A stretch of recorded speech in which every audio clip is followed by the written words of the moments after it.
Hello guys, I'm Vishad, a student of IT. This DIY project is regarding showing the schematic diagram of an Arduino mode setup. The disk that is showing here represents the schematic diagram photo. Now it's very interesting that we can control the directions and velocity of these motors, and it can be done via IO11, IO12 and IO04. So now I will show my code which I can control this whole setup.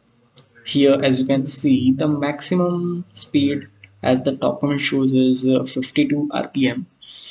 And now PWM will decide the operating time. I have written comments along with the code to make it more easy to read since my code has already been compiled. So now let me click on this and click on the, now I'll click on the here. You can see on the run option and here, as you can see that my disk is rotating and it's perfect.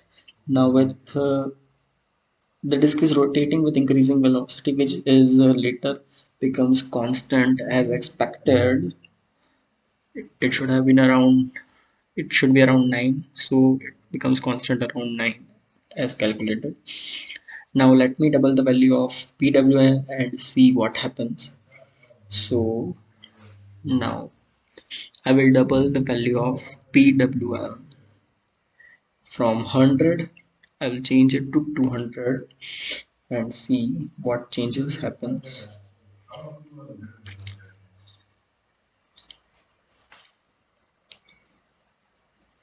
So let me see this.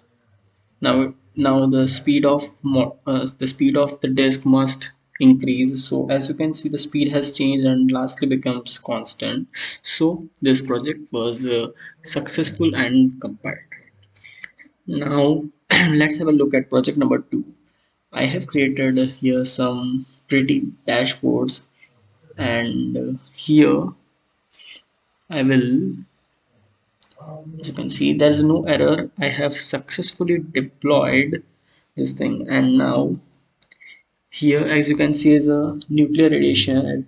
It because here I have controlled these, and as you can see, here is a water level reading, and here is the nuclear level reading. As the water level increases, the color changes from like green to greenish to red.